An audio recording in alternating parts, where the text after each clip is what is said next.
Vous allez sûrement reconnaître notre invitée, notre collaboratrice qui est experte spécialiste en sexologie, Anne-Marie Ménard. Salut Anne-Marie. Bon matin. Ce matin, encore une fois, tu nous aides à améliorer la communication dans notre intimité. Oui.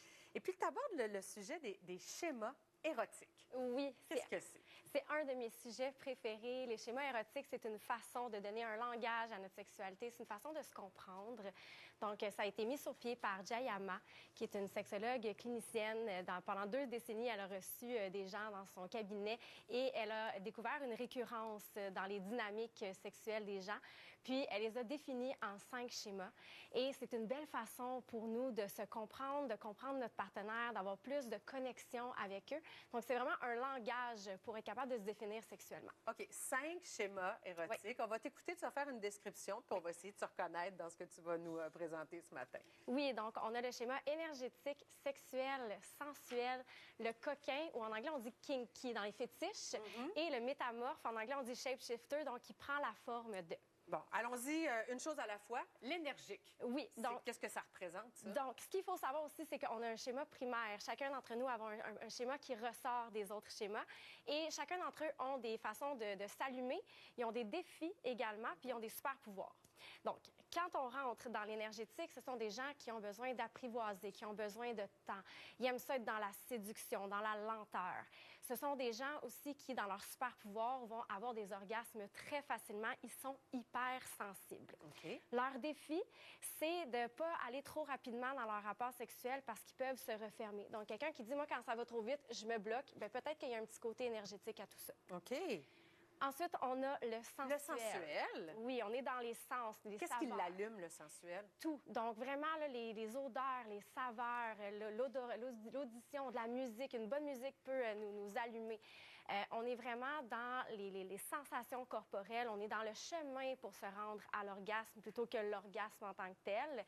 Et les sensuels, leur super pouvoir, c'est d'être capable de créer des environnements très romantiques, des environnements qui vont rendre le partenaire ou la partenaire très confortable. Ah oui, je vois plein de chandelles, là. Oui, c'est ça. Exactement. OK, je comprends. Le plus gros défi, par exemple, plus gros défi, c'est d'être dans le moment présent parce qu'ils ont des cerveaux hyper actifs. Donc, tu sais, c'est des gens qui vont être...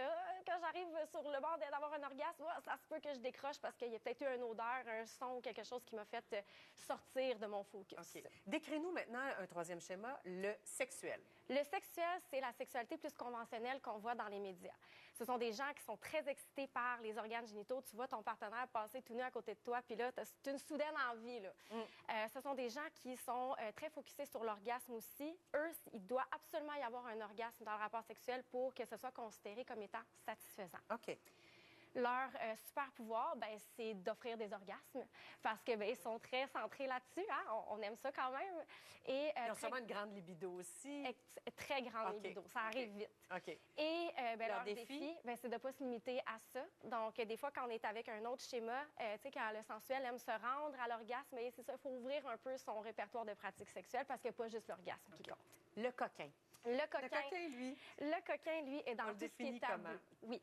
Là, ce qui est tabou pour moi n'est pas nécessairement tabou pour toi. Voilà. Alors, c'est très large comme définition, mais on est beaucoup dans les dynamiques, les jeux de rôle, dans la soumission, domination. On est aussi dans les accessoires également. Son super pouvoir, extrêmement créatif. On est beaucoup dans le jeu.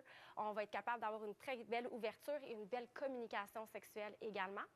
Et au niveau du défi, c'est ça, des fois, il faut trouver quelqu'un qui a envie de faire les mêmes choses que nous. Oui, c'est ça. C'est pas tout le temps évident. Le terrain de jeu, il faut se rejoindre là-dedans, là. Exactement. Bon, le dernier, le métamorphe. Le métamorphe, en anglais, on dit shapeshifter, donc il prend la forme de. Donc, lui, là, c'est la variété. Tout ce que je viens de vous nommer, là, lui, il l'a. OK. C'est tout ceux que je viens de nommer à part égale. Donc, on s'entend que son super pouvoir, c'est d'être des super amants et amantes. Très facile pour eux de se mouler aux préférences de sa partenaire. Donc, c'est vraiment génial. Oui, mais c'est ça, on pourrait avoir envie de dire c'est ça que ça prend, faut devenir ça, mais... Pas nécessairement, parce que dans son défi, lui, c'est si je me moule toujours à l'autre, est-ce que moi, je suis satisfait ou satisfaite sexuellement pleinement? Donc, c'est des gens, des fois, qui se sentent incompris dans leur sexualité parce qu'ils comprennent bien l'autre, mais se sentent un peu incompris également. Mais tu as entendu, Anne-Marie, ce que j'ai dit? Faut devenir quelque chose, alors que je pense qu'on est défini... je pense parce qu'il nous allume. Mais est-ce qu'on peut évoluer? Est-ce qu'on peut prendre un peu de tout? Tout à fait. Donc là, ce qu'il faut savoir, c'est que là, s'il y a des gens ce matin qui m'entendent qui disent « Mon Dieu, moi, j'ai pas du tout le même schéma que ma partenaire. Il faut pas s'inquiéter. C'est comme si on parlait des langues différentes. Je parle français, tu parles anglais, mais on arrive quand même à se comprendre. Donc, c'est de garder une belle ouverture à ce niveau-là, d'être bienveillant, d'être curieux, curieuse. Puis les gens se demandent toujours comment sortir de la routine avec leur partenaire. Bien, faites-vous des soirées thématiques schéma érotique. On part dans l'énergétique, on part dans le sensuel, puis vous allez découvrir des choses que vous ne saviez même pas sur vous-même à ce niveau-là. Oui, bien, comme tu dis, la comparaison avec la langue qui est parlée, tu n'es pas perdant si tu apprends quelques mots de vocabulaire de la langue de l'autre. Exactement. Pour pouvoir trouver des lieux communs, tu sais. Exactement. Puis peut-être qu'on est habitué à un certain type de sexualité dans notre relation, mais quand on s'ouvre au schéma érotique, on s'ouvre à différentes possibilités. Donc, on vient diversifier notre champ de pratiques sexuelles. Donc, peut-être qu'en ce moment, la façon dont vous vivez votre sexualité n'est pas votre sexualité authentique. Peut-être que vous allez découvrir que finalement, vous avez un petit côté énergétique puis que vous avez des orgasmes plus facilement que vous le pensiez avec votre partenaire. Anne-Marie, ça faisait un petit bout que tu n'étais pas venue nous voir. C'est un plaisir de te recevoir à l'émission. Ça m'a fait plaisir d'être là. bientôt. Oui, bonne découverte. Oui.